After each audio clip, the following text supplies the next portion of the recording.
Olá! Hoje eu vou falar de um livro sobre o qual eu nem ia fazer vídeo, mas eu gostei tanto da qualidade desse livro que eu resolvi fazer. Então, vou falar de Reino de Cinzas, da Sarah J. Maas, que é o último livro da série Trono de Vidro. E por que eu achei esse livro fantástico? Fica aí que eu vou contar tudinho para você. Vou retomar um pouquinho o início da série para você que não sabe do que se trata. E se você quiser saber mais, eu fiz um vídeo aqui sobre os 3 primeiros livros, acabei não fazendo sobre os outros. É a história de uma garota que é considerada a maior assassina de um determinado universo fictício que foi construído aí pela autora. A protagonista no início da série é Celaena Sardothien, a maior assassina de Adarlan. Esse local é governado por um rei tirano. Essa assassina passa a participar de um campeonato elaborado por esse rei e se ela vencesse esse campeonato, ela ganharia liberdade depois de 3 anos de trabalho para o rei. Isso era interessante para ela porque nesse momento da história ela está presa em uma mina de sal. E já faz 1 ano e ela sobrevive a essa mina, mas seria muito interessante que ela conseguisse sair de lá.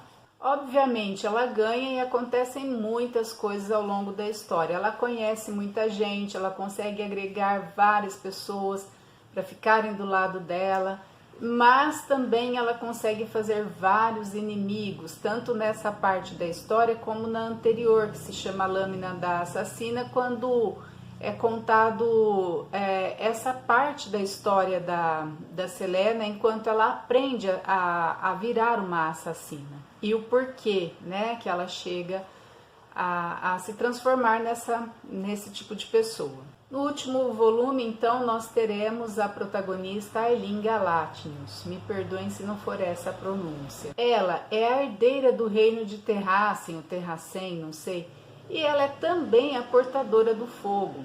Aylin tem essa alcunha, esse apelido, porque além de herdeira do reino, ela é herdeira de uma ancestral que era um tipo de deusa do fogo, a deusa Mala. Então Aylin é essa heroína poderosíssima que tem a missão de agregar aliados e formar exércitos para destruir o vilão opressor chamado Erawan.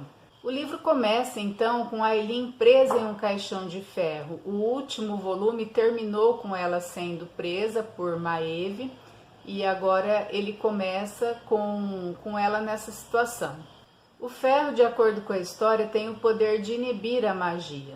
Assim, Aylin não pode fugir dessa prisão. Ela está então sob o poder de Maeve, que é também uma grande vilã na história.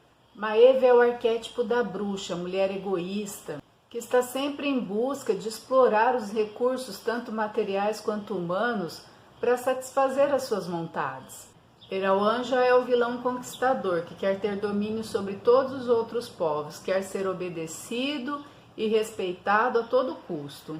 Ele também tem o objetivo de trazer seus outros 2 irmãos para esse lugar onde eles vivem, uma vez que esses irmãos foram banidos há muito tempo.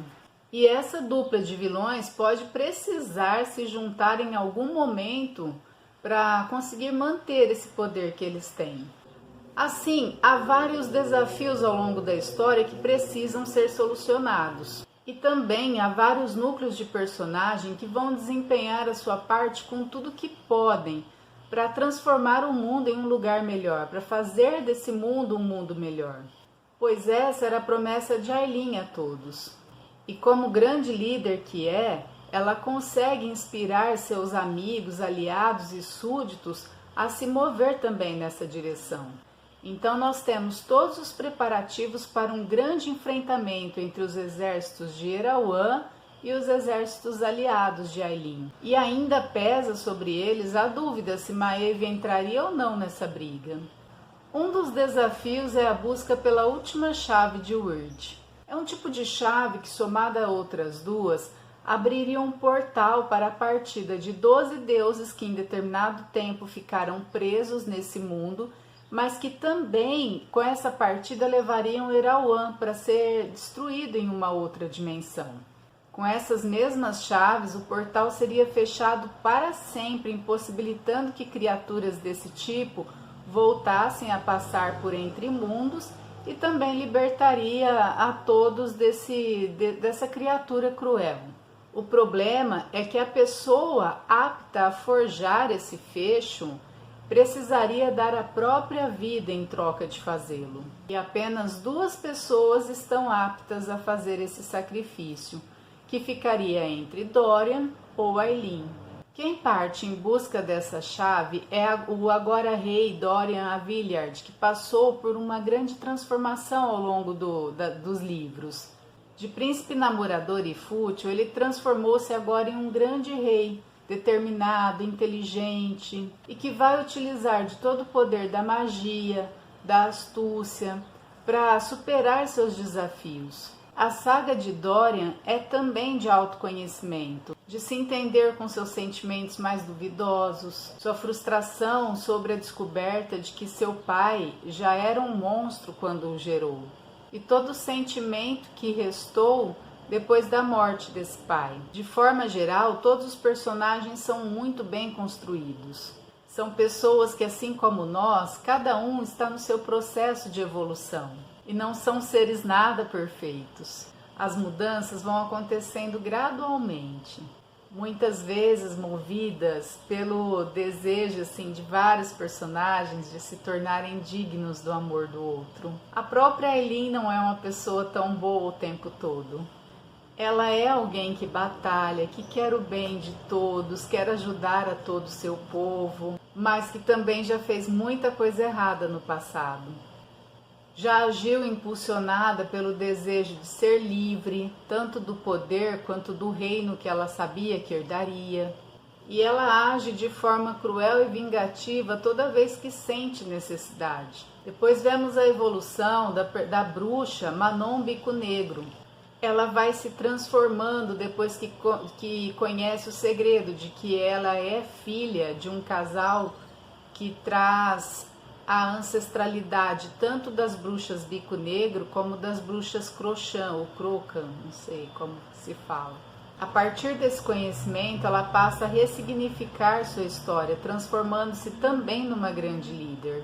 Mas ela precisa convencer as bruxas Crochãs dessa mudança, porque, afinal de contas, num passado próximo, ela era a perseguidora dessas bruxas. E agora ela precisa convencê-las a aceitá-la como sua rainha e também convencê-las a aderir a essa grande batalha que está para acontecer ali em Terrassen.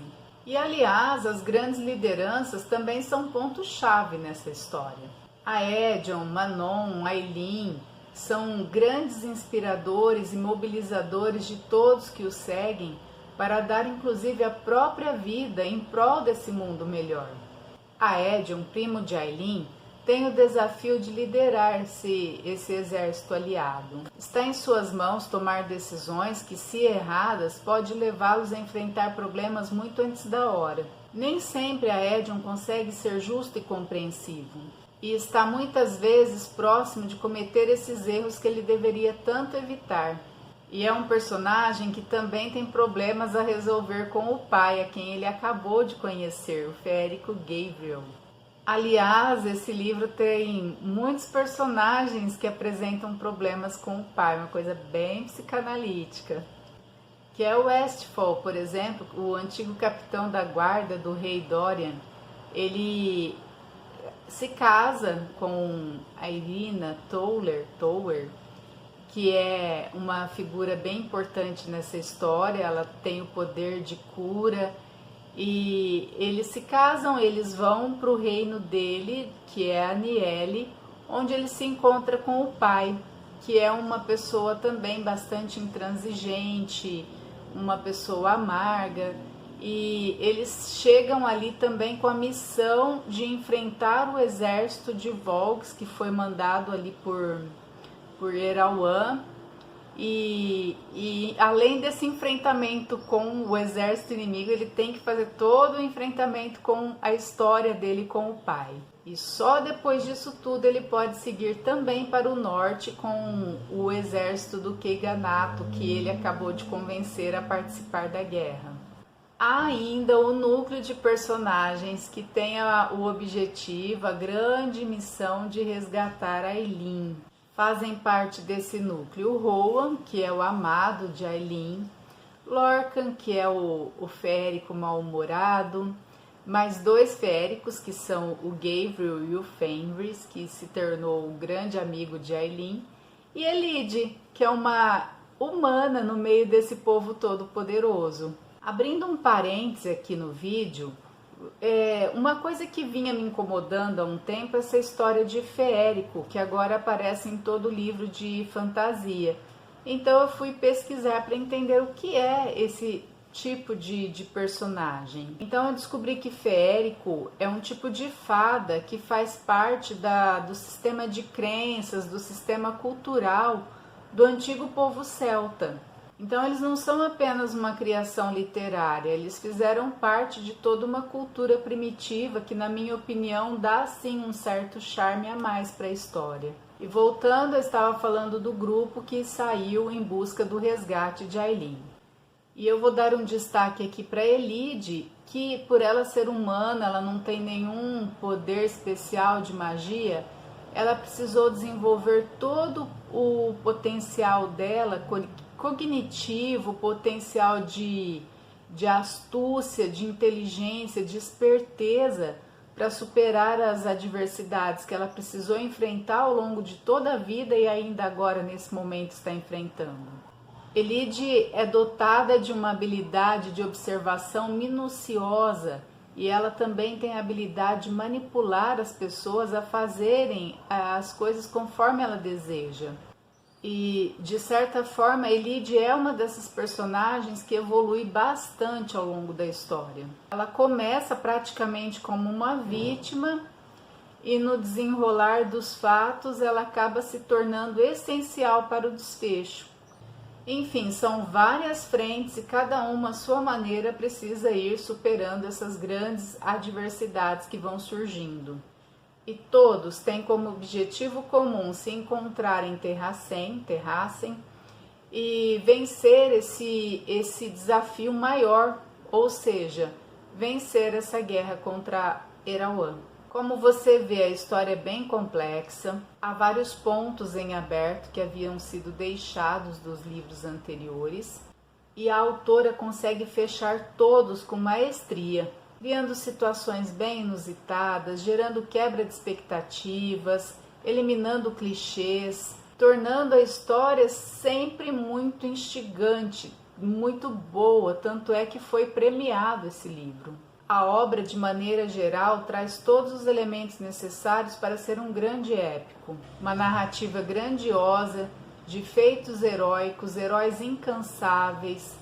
O jogo de estratégias que vai sendo construído ao longo dos outros livros reverberam nessa última obra de maneira magistral, mostrando como a autora foi realmente brilhante nas suas escolhas.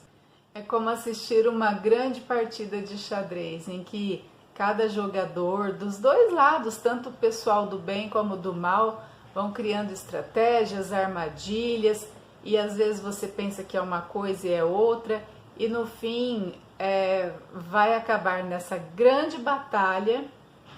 E aí eu deixo o convite para você então conhecer um pouco mais essa história. E se você já conhece, já leu O Trono de Vidro, comenta aí embaixo comigo que eu quero saber. E até a próxima!